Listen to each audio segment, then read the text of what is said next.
Sam Coates, it is great to see you on Trump 100. It's a pleasure to be here. Sam is joining us, our deputy political editor, of course, joining us, stepping out of your own podcast studio into ours, giving Martha and James a little break. But we're very, very glad to have you with us to talk tariffs and what on earth Keir Starmer is going to do with the day ahead. I'm Mark Stone. And I'm Sam Coates. And this is day 73 of Trump 100. Tariff Day is upon us. The American president is set to reveal to the world economic plans which could shock the global economy, and he hopes will make America wealthy again. So what's in store for the UK tomorrow? And will it work for Donald Trump? And immigration, it is a challenging issue for both Donald Trump and Keir Starmer. Is the approach in America working while in Britain it's not? As we watch from London, from Westminster, the question is Donald Trump simply breaking laws and conventions that Keir Starmer would not? Well, we've been building up to April the 2nd and the uncertainty from Trump and his new tariff pledges. We really don't have very much detail, even at this late stage. It is extraordinary that we are so close now to that Rose Garden announcement. And yet, not just us in the media, but governments around the world have no real sense of what Donald Trump is to announce. We do know that the tariffs will be reciprocal, but what precisely does that mean? Will they be blanket tariffs? Will they be varied by country? Will they be varied by trading bloc, by sector? And what percentage will they be? Who knows? That is all we can say really at this point. And what if the experts' warning of economic chaos and emptier pockets for all of us? What if they are right? What if Trump has got all this wrong? Well, the press secretary, Caroline Leavitt, spoke to us all at the White House on just that issue. And you said that the president right now is with the trade and tariff team. They are very confident that this is all going to work. But what if they're wrong? They're not going to be wrong. It is going to work. And the president has a brilliant team of advisors who have been studying these issues for decades, and we are focused on restoring the golden age of America. She seems to think we all need to trust Donald Trump, that it will all be fine. But I can tell you there are plenty here, Sam, who are very nervous, whether they be everyday Americans who think that their Walmart shop will go up because everything in Walmart, most of it is made not in America, and so naturally the prices will go up. People are nervous here, some not. Of course, some believe that these tariffs are the way forward. But I guess they're really nervous over there in Downing Street and across Britain as well. I think that's right. And I think that the UK public are probably quite flummoxed as well. Because just as you over there in Washington and America have been going through a roller coaster ride of emotions and conflicting signals, so too have we in the UK. I think the British public could be forgiven to think that the moment that we're about to experience later today, Wednesday, was never going to come. The foundation of the extremely close relationship that Keir Starmer has sought with Donald Trump, but one of the big goals of that was to avoid what we're going to get in just a few hours, which are punitive tariffs hit upon goods going from the UK to the US. And I think you picked it up talking to your contacts, British contacts on your side of the Atlantic. I certainly have.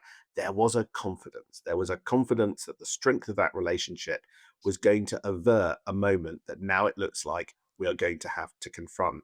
And that is painful for Keir Starmer. Yeah, I do think that confidence has evaporated really quite quickly over the course of the past 73 days or so. I think before the inauguration, before Trump really got going, I think you're right. I think that whole special relationship thing, the fact that Peter Mandelson is a trade guy, the former commissioner, and all of that, they thought we'll be okay. But I think it very quickly, maybe in the first couple of weeks, when we saw just how fast Trump was moving, I think it began to dawn on everyone in the UK government that this was not going to be an easy ride at all. It's going to be painful, isn't it? It's really interesting that you say that, because from your perspective, if you felt that bits of the British government knew even in week 1, week 2, week 3 of the Trump administration that perhaps they weren't going to avoid things like tariffs, I can tell you right now that even 10 days ago, 2 weeks ago, over on this side of the Atlantic, there were some who were saying, look, Keir Starmer's done a smart job. They are negotiating at a very high level. Johnny Reynolds, the business secretary, flying over to the US just last week. Calls between Keir Starmer and Donald Trump just last Sunday. There was the flame of hope alive, I think, not 14 weeks ago or 70 days ago, but within the last 10 to 14 days, that what's coming up later today wasn't going to happen. And I think that if we take a step back and look at the sort of plan of Keir Starmer, he has placed a very, very big bet, possibly one of the biggest bets of his premiership so far, one that has paid off so far, that being close to Trump would benefit his time in Downing Street.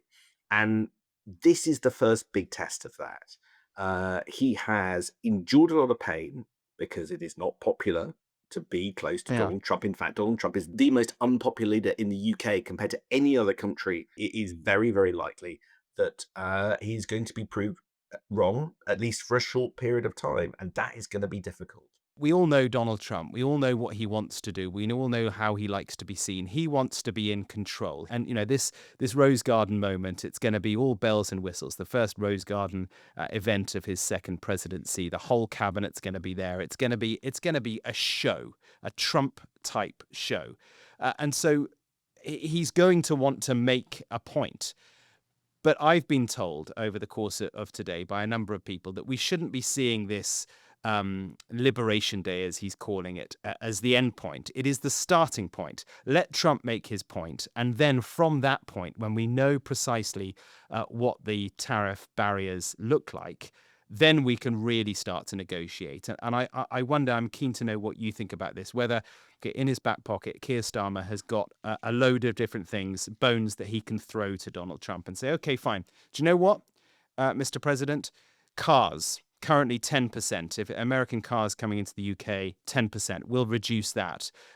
Digital service tax, we can tweak that, and that he'll need to do that at some point. But he's waiting to see what happens, and then he'll throw those bones. I do adore the endless self-justification of people in the British state for when they've got things wrong, because this was the argument last week about the many, many reasons why Britain might be exceptional. We're not antagonistic to the US president, being able to really reap the rewards of not taking the same approach as the European Union, which we can do because we're not part of the EU. These were the reasons why tonight was never going to happen.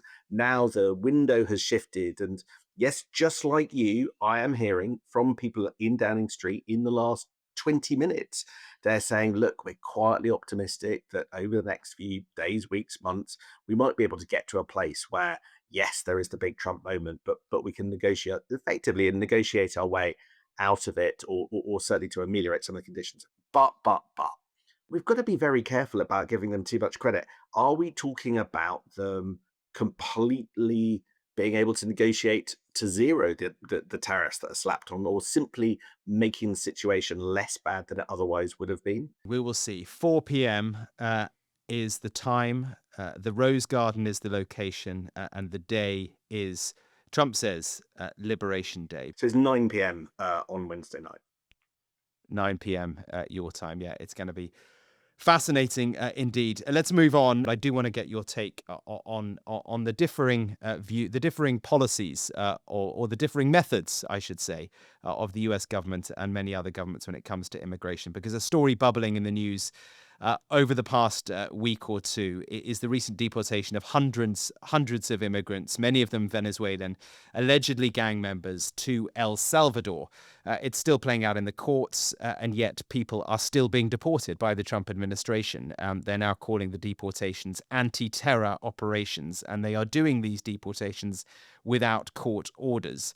The latest development is a revelation in court filings that the Trump administration mistakenly deported an immigrant with protected status to this high-security prison in El Salvador. But, and this is where it's really interesting, the administration says it's powerless to order the guy's return. His name is Albrego Garcia. And it sounds as though they don't actually want him back anyway. The press secretary at the White House was doubling down, claiming without any evidence, without providing any evidence, that he is a dangerous gang member. For me, Sam, and this is where I'm interested in your take, the broader conversation here about immigration is how governments are tackling such a complicated issue. Donald Trump seems to be rounding people up, no court proceedings. He's chartering flights and he's simply flying them out, which kind of sounds a bit familiar. Rwanda, remember that? The last British government.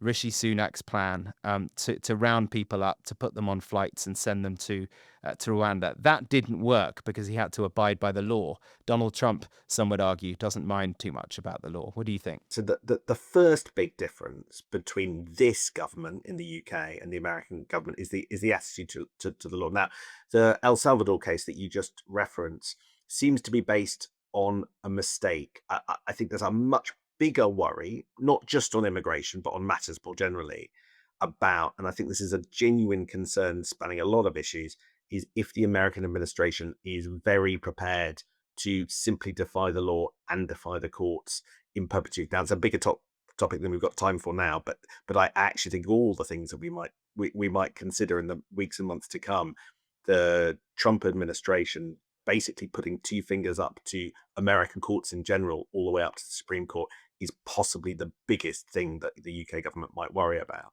But there are a I couple agree. of big differences in immigration policy between the UK and the US. And I think the first is the nature of the immigration.